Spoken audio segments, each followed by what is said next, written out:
Okay, can we start? Yes, sir. Tell me, Shubham, what's your doubt? Hello. Yeah, tell me. Sir, my doubt is regarding the revolt of. Make it loud. It's not audible, Shubham.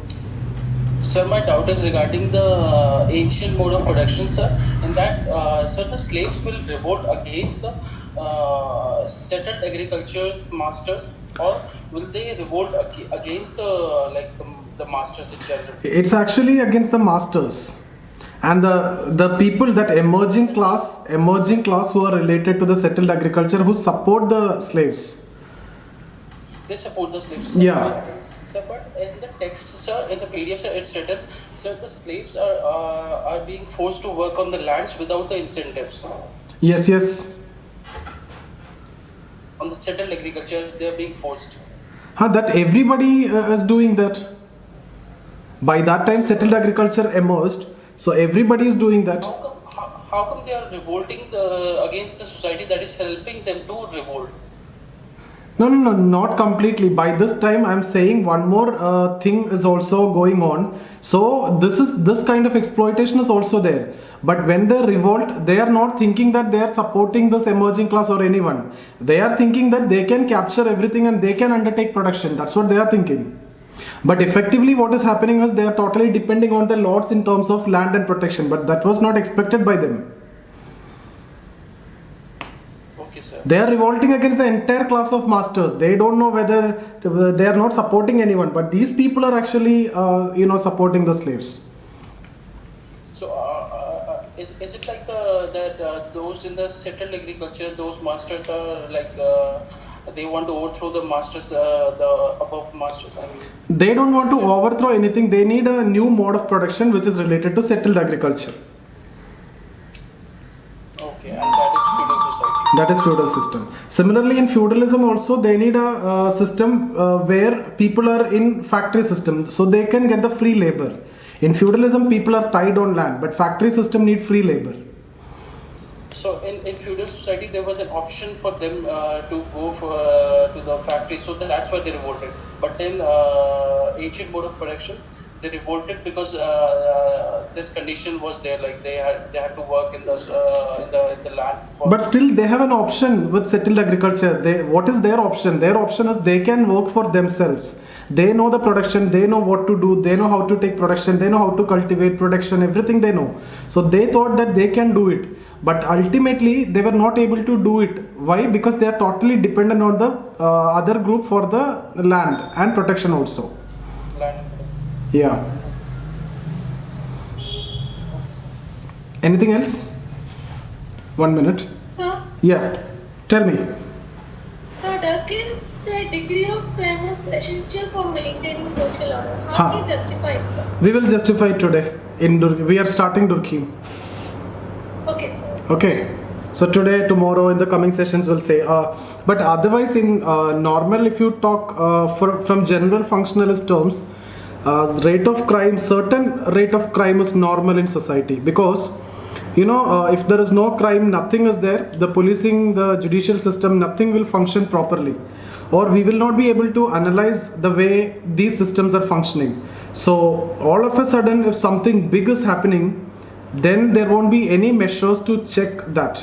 So in that context, you can say certain degree of crime is normal, so that it keeps on checking the efficiency of the policing, judicial system, etc. Okay, sir. Thanks. Yeah. I understand. Anything else?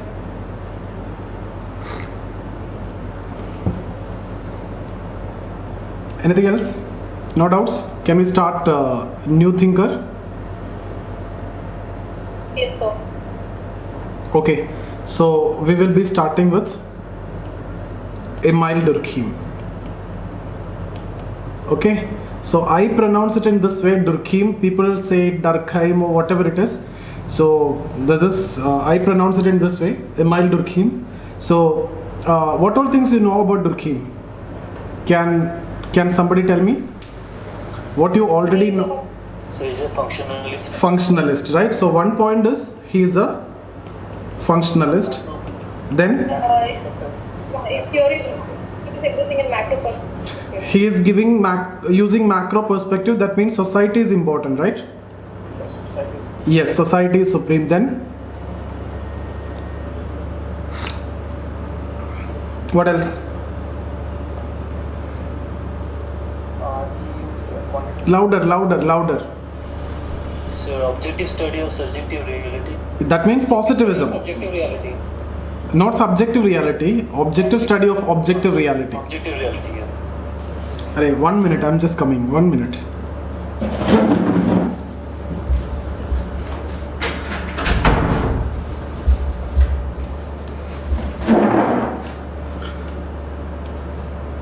Yeah, objective study of objective reality. That means what? That means what? Is a positivist. Positivism, right? What else? Somebody was saying. He is he provides supreme to the he is very supreme to the society. Society is supreme to him, but they controls the individual. Yes, that we have discussed already in terms of macro. Here I have told you that point. So okay, society is supreme. What else? His emphasis is division of labor. Emphasis on Division of labor. Can you say that point, sir? division of labor is a theory which is given by him. We are talking in general. What all things you know so far from our discussions?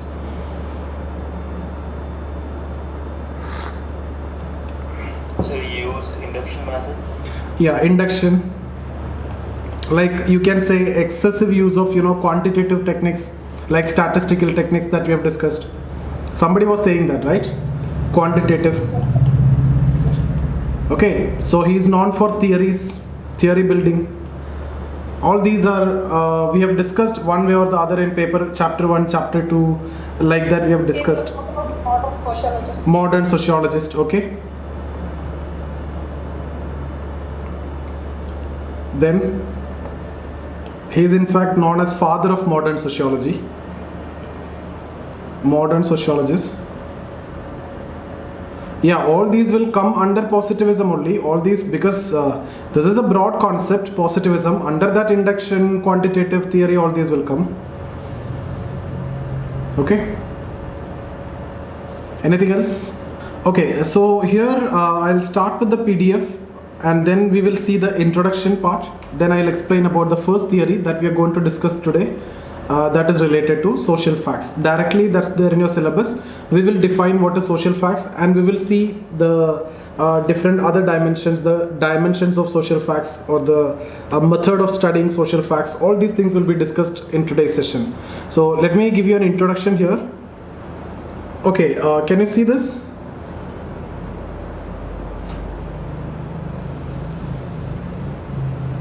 Yes, sir.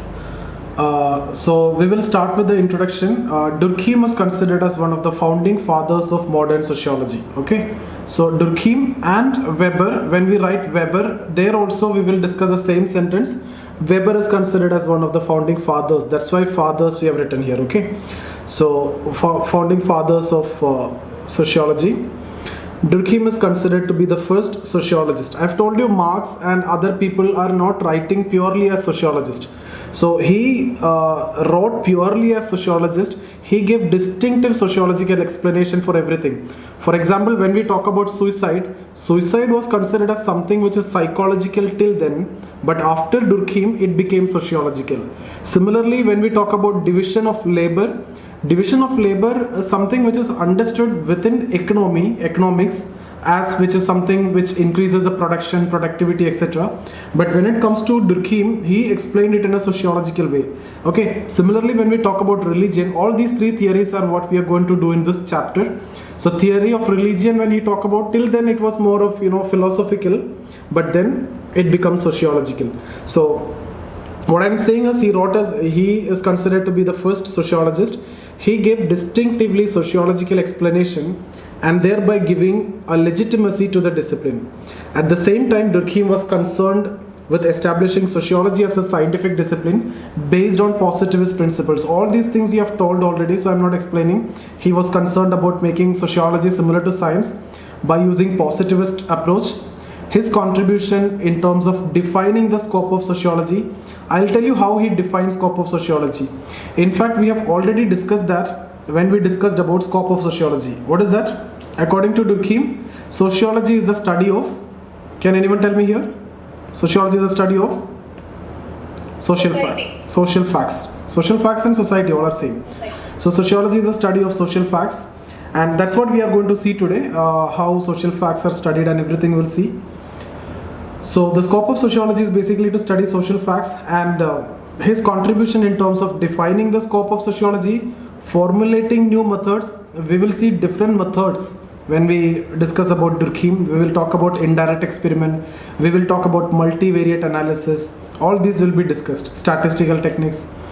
Okay, and perspective. When we talk about perspective, I'm mainly talking about functional perspective, and also demonstrating their use is well known. So in all his theory he is using this, so that is well known. Okay, so that's the introductory part. Now we will see the social and intellectual context of Durkheim. Durkheim wrote towards the end of 19th century. That means when industrialization had established itself and a modern society was a social reality. France was still recovering from the social chaos following the French Revolution. The democratic institutions were still emerging. There were doubts among a section of population about the success of democracy, as the new social problem could not be resolved within the existing democratic setup. This we have discussed when we discuss about emergence of sociology, that people have uncertainty about the success of democracy, especially in societies like France. Due to this, one of the most important concern of Durkheim in all his works are how to maintain the social order. So you can see how the social order can be maintained. That's the most important concern that you can see in all his writings. Intellectually, Durkheim was more inclined towards French positivist tradition.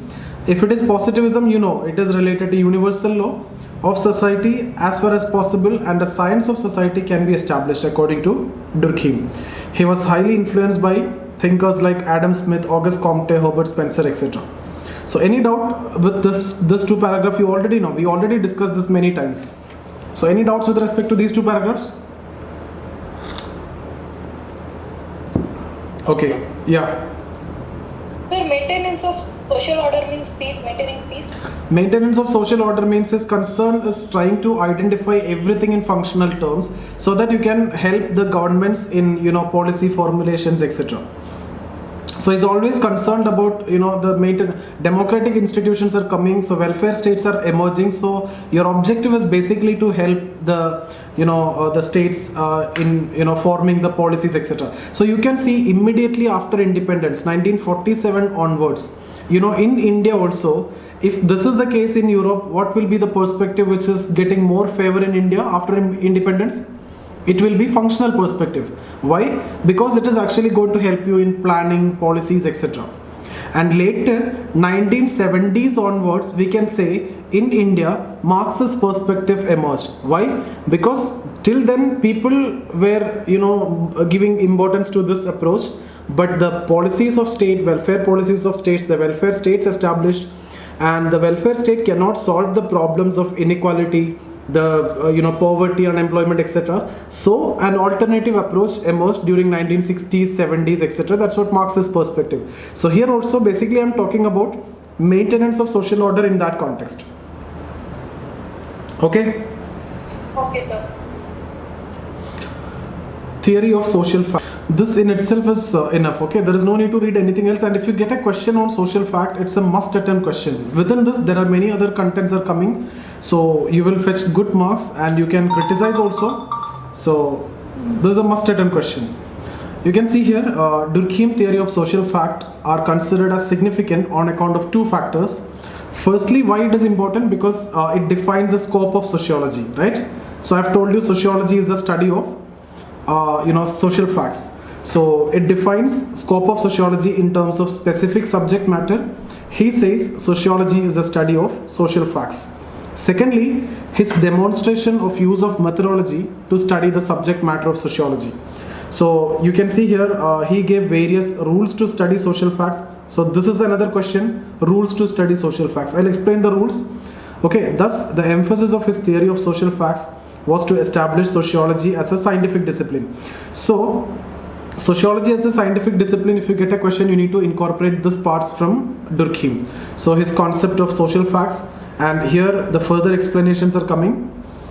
The study of social facts echoes the condition which Durkheim earlier laid down for establishing sociology as a science. In his book Montesquieu and Rousseau, Durkheim laid down some general conditions for a body of knowledge to become science. According to him, for a discipline to be scientific, it must have a specific subject matter. So this is one, specific subject matter is required. Definite field to explore, that means what? The scope should be defined precisely, definite field to explore. That means it should be quantified properly. Okay, then emphasis on types and not individual phenomena. That means don't study each and every individual phenomena, study the general phenomena. Classify into certain types and study that.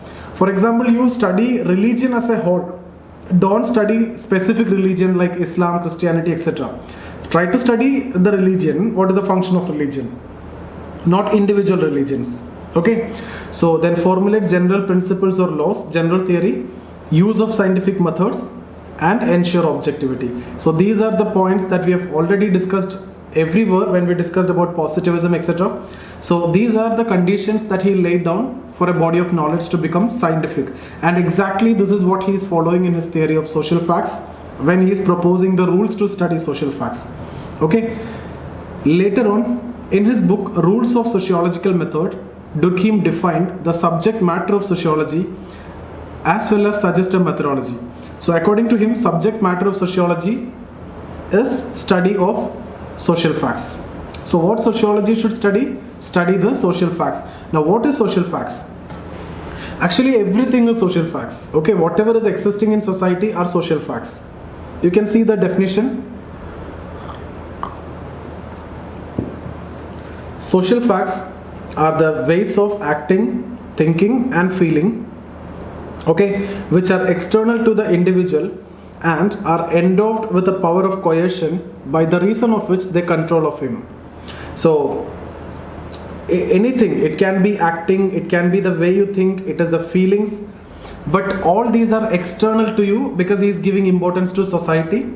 So these are external to you and are endowed with the power of coercion by the reason of which they control of him. So for example, when you take religion, so religion is actually a social fact. Okay, so religion will control him, or religion can control the individual because you are afraid of God doing certain things. Okay, so the way you act, think and feel, all connected to that. Similarly, family is a social fact. Okay, so family is also having a coercive power. Family decides most of your things. Marriage is a social institution which is also a social facts. So most of the social facts can be seen in terms of social institutions. All these social institutions are having certain coercive influence over individual, and each and every action of you is actually decided by these social institutions like family, religion, marriage, all these social institutions. So they all are social facts. Okay, any doubts here with respect to this definition? Social facts are nothing but the social institution. Social institution, basically anything you see in society. You can see here one more line. Thus, Durkheim considers social facts are those complexes which define the ways of acting, thinking and feeling. So social facts decides the way you act, think and feel. Everything is actually decided by social facts. Okay, these complexes are nothing but the social phenomena which exist in society in terms of social institutions. Like I have told you, family, marriage, religion, all these are social institutions, education, all these are deciding the way you act. So just focus on these three lines, words, acting, thinking and feeling. So social phenomena and social institutions, these are social facts. Yeah, Himanshu, tell me. Sir, initially you started the class, you gave the example of me becoming an IAS because of this society course. Can you put that example here? Yeah, the way you act is actually decided by society. Okay. Okay, you are thinking why you want to become an IAS officer, because society's influence is there. It could be the influence of your family, or it could be the influence of your education, or it could be influence of anything. That is how Durkheim will interpret. So all the social facts are influencing you to go for this. Yes, sir. Okay. Or it could be marriage also. Marriage is a social institution. Marriage may also force you to go for it. Either you might have married and you need a safe career, or to get married you want to become this, like that also. Okay, so all these are influenced by social facts. The way you think, the way you act, the feelings, everything is actually because of social facts. Further, Durkheim clarifies certain characteristics of social facts. So characteristics of social facts, this can be a short note. Okay, so this also can be a question. I've told you social facts, simply they can give you a long question and short question. Characteristics of social fact also they can ask you. So you need to first talk about what is social fact and then talk about characteristics. Or they can also ask you rules of studying social facts. That's the second part of this discussion. So these are the characteristics. Externality, okay, externality, constraints, generality, independent. So that word itself will tell you the definition you can see there, which are external to individual, right? So external to individual, so externality. Okay, and these are general in nature. See, you can see here they control of him. That means social facts are independent. Okay, so general in nature, externality, and see there is a coercion. That means some constraints. So from the definition itself you can get all the characteristics of social facts. Okay, so these are the characteristics. Externality means which exist outside the individual. When we talk about all these social institutions, all these exist outside the individual. Those are social facts and they control of the individual. Okay, so social facts will come into existence its own. Nobody is creating. So this is according to Durkheim, but in Marx we have discussed in a different way. Economic infrastructure creating superstructure, and social facts, which are social institutions, are part of superstructure which is created by economic infrastructure. That is different concept. Here we are discussing in a different context in Durkheim. So for Durkheim, all these came into existence with the autonomous development of society. When society developed, all these will come. Earlier there was no concept of marriage. Now marriage is there. Earlier there was no concept of, not specific, yes, generality. Earlier there was no concept of family. Now there is a concept of family. Religion also, that was not there before, but now religion, and all these are emerging with the autonomous development of society, and it keeps on changing. So when the society changes, social facts changes, social facts will emerge. It will come within, with the autonomous development of society. So social facts are sui generis. Sui generis means it comes into existence its own. Nobody is creating this. It will come into existence of its own with the autonomous development of society. So whenever you write a question on social fact, this point has to be there in your answer, that social facts are sui generis. That means it comes into existence its own. For example, when we talk about crime, it's a social facts, it comes into existence its own. Earlier society, primitive communism, there is no private property, there was no crime. But sometime crimes emerged. Suicide is a social fact which also comes into existence its own. Religion is a social fact. Family is a social fact. Earlier there was no concept of family. Earlier there was no concept of marriage. Now when the private property is coming, this is Marxian understanding, but still you can say society is changing. Private property is coming, so you need to pass the property to someone, right? You can't give it to everybody. So family, people started living in family. So what I'm saying is social facts will come into existence on its own. It is having its own life and nobody is controlling the social facts. Any doubts? Externality?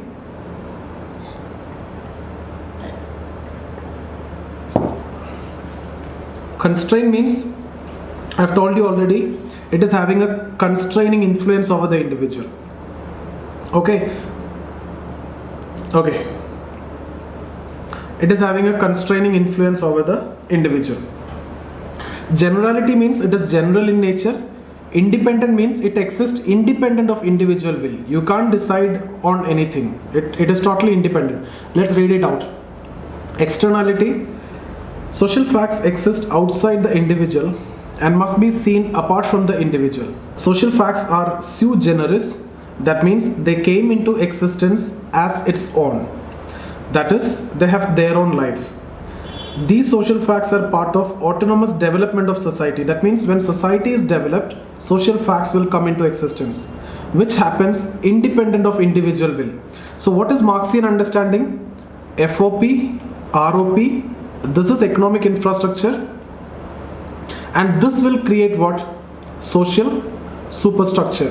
What are the elements of superstructure? Religion, family, right? Education, culture. So according to Marx, all these are created by individuals and the system. But Durkheim says it comes into existence with the autonomous development of society automatically, and it is having its own life. It is sui generis. It comes into existence its own. Nobody is creating it. So both are, entirely different. Okay. For example, Marxists will say capitalist created time to sell the cloak, right? Or everything. When we talk about family, I've told you family is actually an exploitative mechanism. Because of family only, you're going for work. So family is created by capitalist. So here that's not the case. Here every social facts, institutions comes into existence its own with the autonomous development of society. Okay, next is constraints. Social facts have constraining influence over individual and its actions. The constraint is understood in terms of coercion, and we have seen this in definition only, this coercive power. Okay, but this coercion is indirect. See, we cannot see that religion is forcing you to do something or the other, but this is indirect. Okay, not physical, nothing direct, it is indirect, in the sense that in reality, individual think that he is acting out of his own choice. For example, you think that you are preparing for this exam as your own choice, but effectively it is a culmination of many social facts, the influence of many social facts, including your family, your education, your friends, and your society. So all these impact or indirect forces there for your decision. So actually his actions are conformity to the prevailing or prevalent social facts. Is that okay? So constraints are in the form of coercion, but this is not direct, it is indirect. You think that it is you yourself are doing something out of your own choice, but effectively that is not the case. You are conforming to the prevalent social facts only. Okay? Any doubts? So is responsibility is a constraint, you can say, it's indirectly coming. Responsibility. Louder. I'm not able to hear. Sorry. Is it better now? Yes. So is responsibility on an individual is a constraint, we can say? Because it's indirect and it comes on an individual. No, responsibility is there because of what? It is because of social facts only. That responsibility could be anything. When it comes to family, you might have some responsibility, or any responsibility that you're talking about, it will be related to social facts or social institution. Okay. So will it come under the constraint? Obviously, yeah, it is coming under constraint. Yeah. Okay. So generality, social facts are general in nature and should not be confused with individual interpretations of social facts. Okay, like I may interpret marriage in one way, you may interpret in some way, but that's not the case. Generalized perception in society is what required. So these are in the nature of generalized perception followed in society. The science of society should not aim at studying individual variations. That is, Durkheim overrules the study of exception as subject matter of sociology. Don't study each and every cases.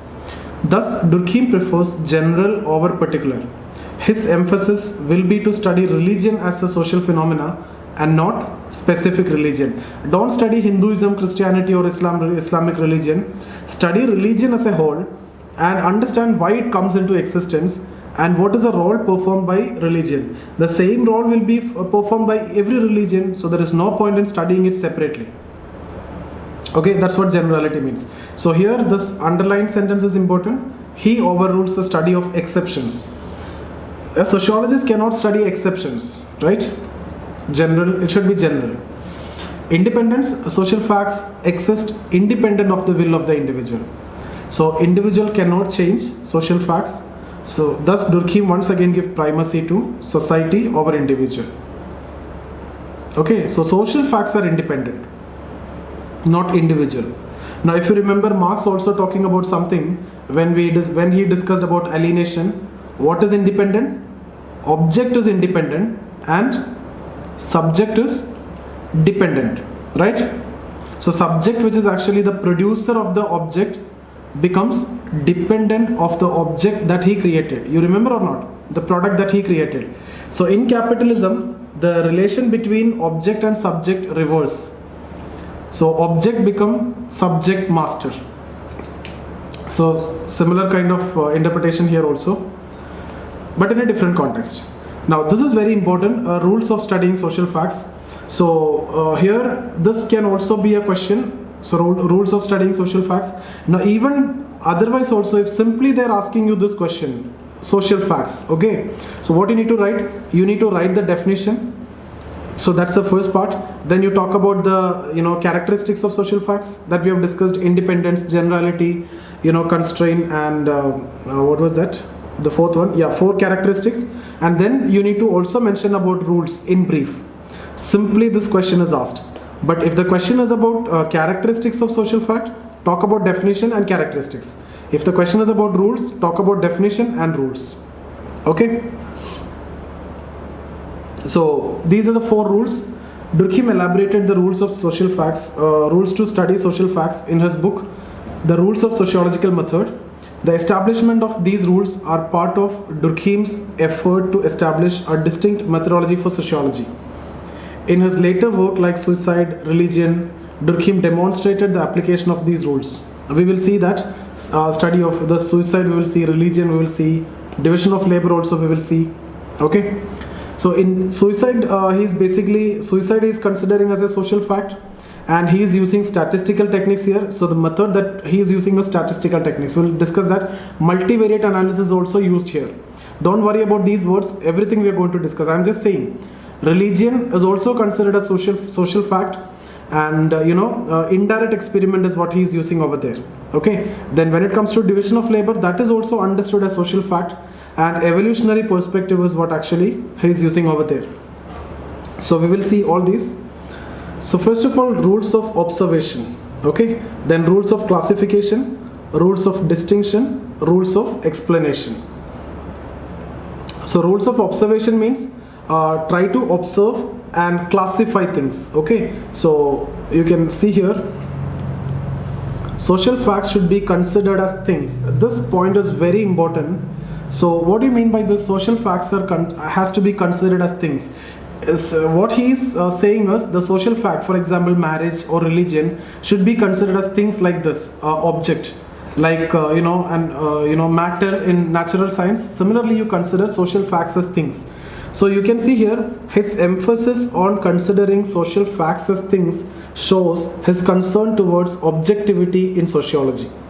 So that's a very important point. So this is the first point that we are raising. Social facts should be considered as things. But is it possible to consider social facts as things? It is very difficult. Now see what he's saying. According to Durkheim, social facts may be abstract phenomena. Yes, it is difficult since it is abstract phenomena, but their reality can be experienced objectively.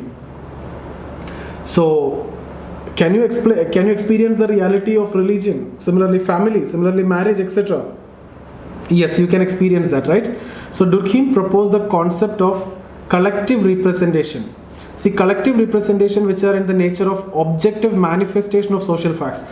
Objective manifestation of social facts means there exists some social facts, and through these collective representation you will come to know that the social facts are existing. Okay, because of this collective representation. For example, if you see for example lady, if you see the sindoor, if you can see, what does that mean? Marriage as a social institution existing, right?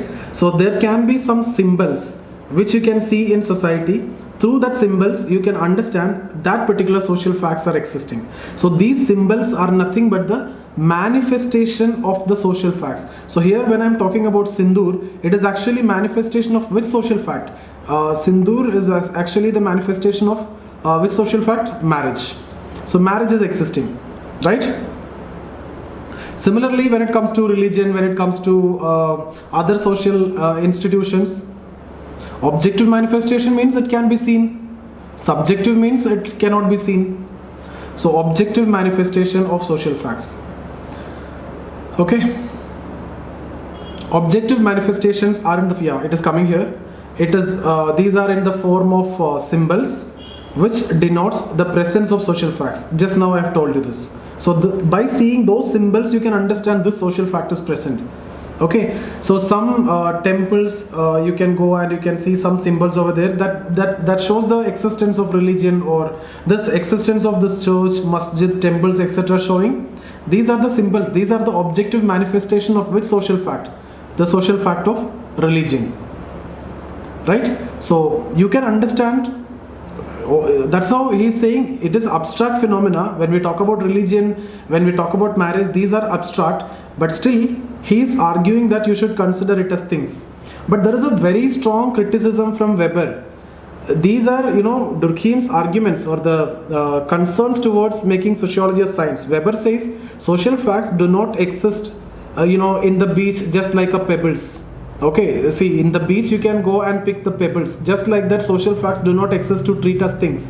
So these are direct statements from other critics. But when we are writing about Durkheim, we will write social facts should be considered as things. That's what he said, so that you can ensure objectivity. Obvious limitations are there, because we are dealing with what? We are dealing with human beings, we are dealing with family, we are dealing with religion. How can you treat these as things? It's a big question.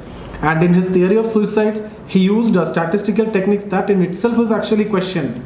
That theory is actually, based on false assumptions, and the conclusion was there in his mind. All these are criticisms. But when we are talking about a particular thinker, we will stick to that person. Like what we did in case of Marx. Exactly the same now when we talk about Durkheim, we will do. We will stick to that person, and at the time of criticizing, we will take all drawbacks and we will criticize. We will definitely prove that all these things cannot be treated as things. Okay, these are not pebbles in the beach to go and pick it as things. Weber only said this. Okay. The existence of these symbols shows the existence of social facts. Durkheim's attempt of observing social facts as things shows his concerns for objectivity. I have told you this point. For him, it is an analytical way or analytical tool or a mental construct to visualize a social fact as such. So you cannot see directly what is social fact. You cannot see directly religion. It's an analytical way or a mental construct. Okay, yeah, it is there. Social facts are not things like physical object. So social facts are not things like physical object. Durkheim is accepting that. But you have to treat social facts as things. That is the first statement. But he is saying that it is not similar to natural, physical objects. But still you can do that. How can you do that? This word has to be there in your answer with an inverted comma, collective representation. Okay? Any doubts here? Next is yes. Sir, here collective representation means in terms of symbols. Yeah, in terms of these objective manifestation of whatever is manifesting the social facts. Okay, this is collectively, these are known as collective representation. Yes.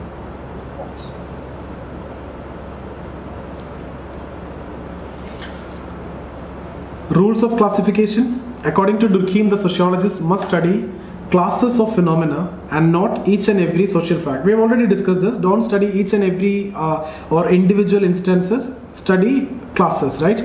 He defines the class of a particular social facts on the basis of certain criteria of classification. Therefore, whenever a social fact is studied, it needs to be classified within specific types. So Durkheim differentiates between institutional and non-institutional social facts. This is one classification. Okay, so the former institutional means what? It is accepted in society, whereas the latter may be in future be accepted.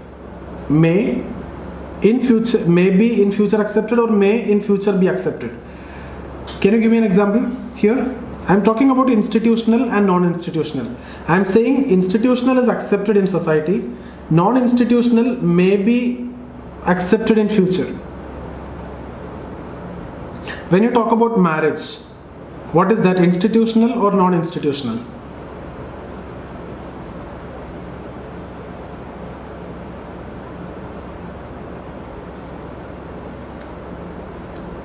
What is that? Institutional or non-institutional? What happened? You can't hear me. Can you hear me?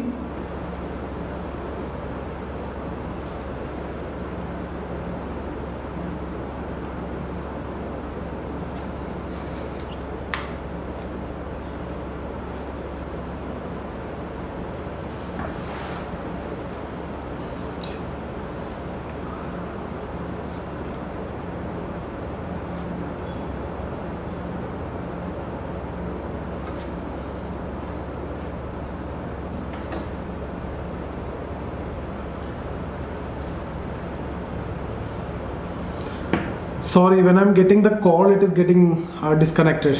So 1 minute, let me get that.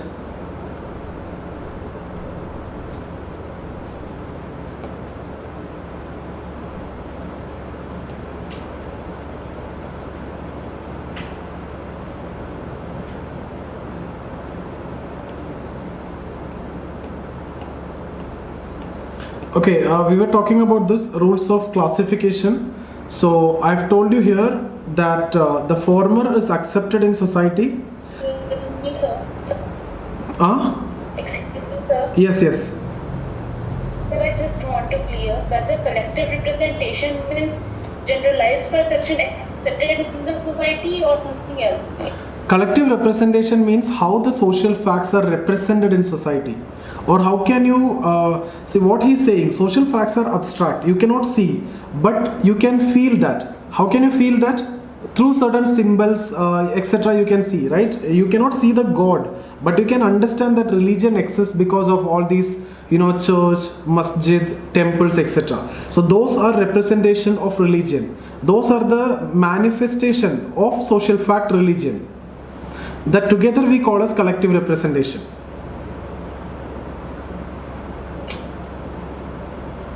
Not clear?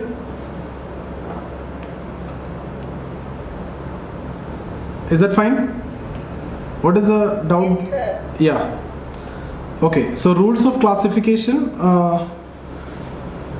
You need to classify. You should not study the individual instances. You need to classify into types. So he basically, for example, differentiate between institutional and non-institutional. And I am saying the former is accepted in society, institutional. Non-institutional may in future be accepted. Okay, so can you tell me an example for this? I'm talking about marriage. What is this? Is it institutional or non-institutional? It's a social fact, right? So where I will classify this?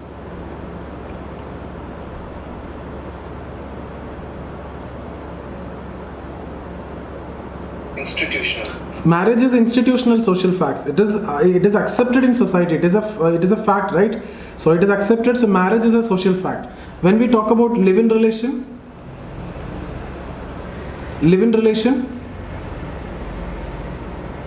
Non-institutional. it was non-institutional, but now it is almost institutional, right? So that's why I've told you non-institutional. This later may be accepted. Now, right now, that means before non-institutional, before when we talk about live-in relationship, it was non-institutional. But now, even Supreme Court also accepting this live-in relationship, the Domestic Violence Act is actually applicable in live-in relation also, right? So that means it is institutional now. That's what I'm saying. The former is already accepted in society, but non-institutional. At some point of time it is non-institutional, but it can be institutional later. In future it may be accepted. Is that clear? So this is how you need to make classification. Further, Durkheim defines structural or morphological social facts. These are social facts which gives a specific appearance to society or its morphology. Yeah, it got validity from Supreme Court. Yes. I've told you that point.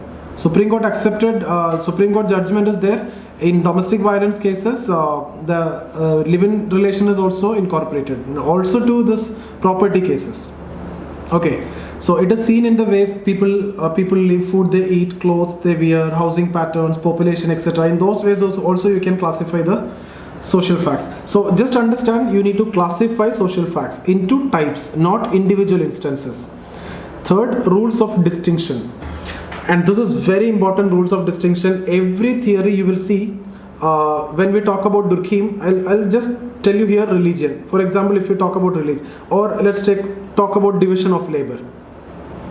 What he will do, first he will define what is division of labor, okay? Then his theorization is like this. It is causal functional explanation. He will first explain the cause of religion. He will not cause, now we are talking about division of labor, so cause of division of labor. Then he will explain what is the function of division of labor. Okay, so first he will define, he will try to identify why division of labor come into existence. Then what is the function of division of labor. After this, he will say in normal situation it is considered good, but there can be some abnormal situations. There can be some abnormal situation, that means pathological situations, right? So he is basically making a distinction between normal and pathological situation. For example, when we talked about crime, I have told you, crime is normal to certain extent, but beyond that it becomes pathological or abnormal. Similarly, when we talk about suicide, it is normal up to certain limit, but it can be pathological if it goes beyond the limit. The farmer's suicide in Maharashtra, etc., it can be pathological if it goes beyond the limit. But to certain limit, even farmer suicide is normal, because state is able to understand what are the problems faced by farmers and state can address. So in a way, see, a general studies student cannot write this. If you cannot write this in general studies, you can never justify that farmer suicide is normal, because government will then only understand the problems of farmer. But here in sociology you can write that, because we have that perspective, functionalist perspective. So you will say certain rate of suicide within farmers are normal, because state now able to understand whether there is a problem with minimum support price, whether there is a problem with insurance, etc. So state can actually, according to that, state can do welfare measures for the farmers. If there is no suicides, nothing is there, means state also won't do anything. On a sudden day, if everybody together committing suicide, that will be a big problem. So certain rate of suicide is normal.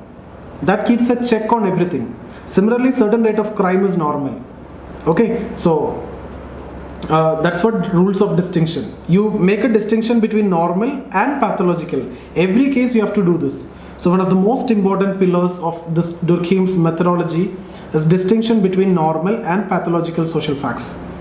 Normal social facts are those which are generally present in society and are considered normal, but pathological social facts are those when a particular social fact acquire a temporary abnormal state. Now here, this abnormal state is temporary only. You can act and you can change the problem. Okay, so within the mode of production or within the society, you can actually find a solution. Within the society, you can find a solution. I'll talk about this in detail when it comes to the theories. So you can find the solution within, but when it comes to Marx, what is his solution to the problems? Change the entire mode of production. What is the problem within capitalism? If you need to change the problems or solve the problems, change the capitalism to socialism. That's a Marxian solution. So Marxian concept of communism and Durkheimian concept of communism, there can be a question. But I'll discuss that more in detail when we discuss about division of labor. But just understand, Marx always talking about change of mode of production as the solution. Change the mode of production, ancient to feudal, feudal to capitalism, capitalism to socialism. But Durkheim is of the opinion that within the existing society, because it is it is a temporary state of abnormality, it can be solved. Okay, so for example, Durkheim considers crime as a normal social fact, but when the rate of crime increases beyond a limit, it becomes pathological. The normal states are studied by Durkheim in terms of functional theorization. That's what I have discussed already. Now, 4. the rules of explanation. So Durkheim specify the rules to explain social facts. So for example, when you're talking about religion, how you explain the social facts? First of all, as is a positivist, complete objectivity. That is necessary while explaining social fact, and all personal conception must be eradicated. There should not be any preconceptions. But you know, Durkheim theories are actually criticized as no objectivity. It is full of personal conceptions, preconceptions, and the theory was there in his mind even before he take up the analysis. And to substantiate that, we have enough points, whether it is suicide or religion or division of labor. Okay, but when we talk about Durkheim, we don't want to talk about that. In criticism, I'll tell that. Second, the explanation of social fact must be in the form of theories. Yes, he's a positivist, so theory building is necessary. Durkheim proposed a formulation of causal functional theory. So first you explain cause, then you see the function. Tomorrow you will understand. Tomorrow we'll start with division of labor. So you will understand, first you talk about division of labor, then you talk about the cause of division of labor, then you talk about the function, and after that abnormal forms. So this is normal part, functional theorization, this is abnormal part. Okay, methods used in natural sciences again should be used in sociology for explanation. For example, you can see in his theory of suicide, statistical techniques is used. So Durkheim used various methods like indirect experiment, comparative analysis, multivariate analysis, etc. And his various studies like suicide and religion demonstrate the use of these methods also. So that's how you should explain. Now, this I've just written here. You can add a lot of examples once you complete the theories.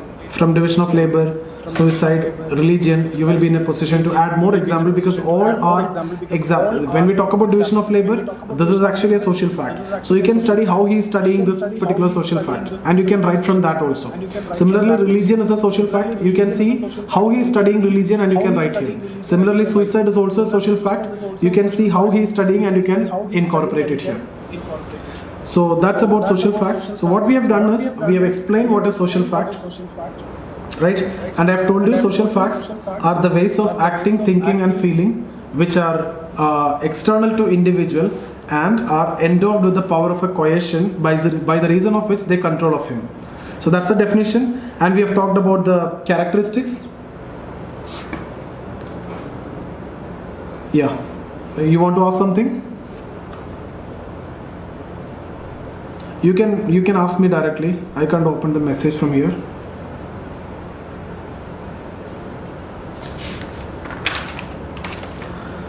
Then we have talked about the characteristics, that is externality, generality, constraint and independence. Okay, so 4 characteristics are okay. Then we have talked about the rules of studying the social facts. Rules of classification, rules of observation, rules of distinction and rules of explanation. Any doubts?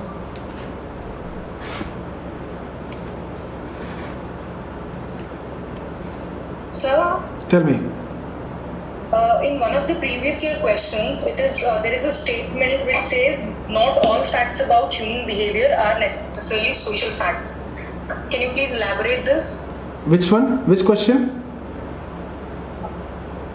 Not all facts about human behavior are necessarily social facts. So what are those human behavioral facts which are not social facts? I need to know. You tell me what you understood from this discussion. You tell me. It is. As you said, It is very simple. No, what I said in the beginning, exactly the same point only I have told you in the beginning. Not all facts are social facts. It has to be classified into types. There can be a lot of individual instances and a lot of individual situations will be there. Okay, a different individual interpretation will be there with respect to some phenomena. There are many social phenomena, but not everything can be understood as social facts. It has to be classified. It has to have collective representation. All these are essential. So when we talk about religion, it is a social fact because it is not individual phenomena. It is understood by everyone. It is understood by everyone, and it can be classified.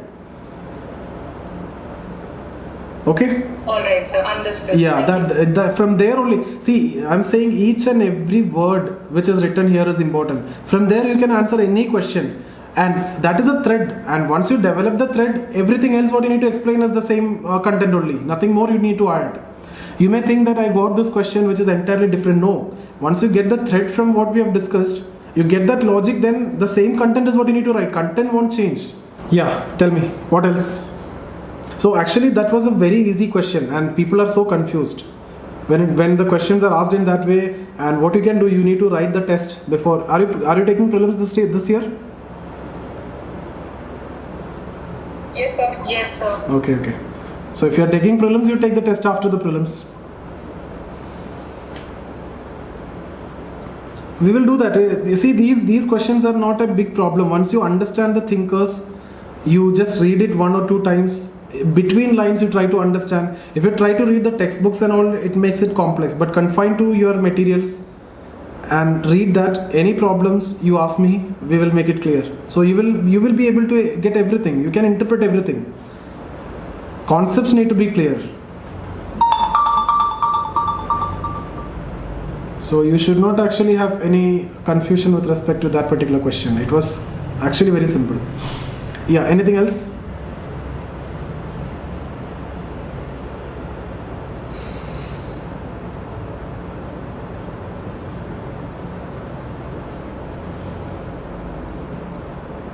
I have one question with respect to the previous Karl Marx that we have. Himanshu, be loud, a little more louder. I'm sorry. Yeah. This issue with audio. So basically, I'm asking with respect to Karl Marx. You said like whenever there is a question, you should have a common introductory part, right? So you said you will be giving that, but I just wanted to know like what and all things should be there in the introductory when we are explaining Karl Marx. It depends on the question. It depends on the question. But in all the questions, you need to talk about the production process. Because when you talk about you need to talk about production process, you need to talk about forces of production, relations of production. Even in alienation also, although I have not talked about that, but the idea is you will be in a position to write from the first part. So forces of production, relation of production, economic infrastructure, superstructure, all these has to be incorporated in one paragraph. Okay? Yeah. That have to be there in all the answers.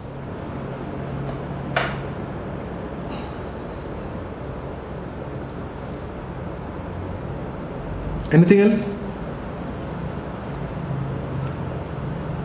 Shubham? Are you okay? Yes, sir. Okay. Thank you, sir. Can we stop here then? I'll share you the PDF. I forgot to share it today. I'll share you now. You can just read it. And if there is any doubt, get back to me tomorrow. Okay? No. Okay. See you. Thank you, sir. Bye. Yeah, thank you.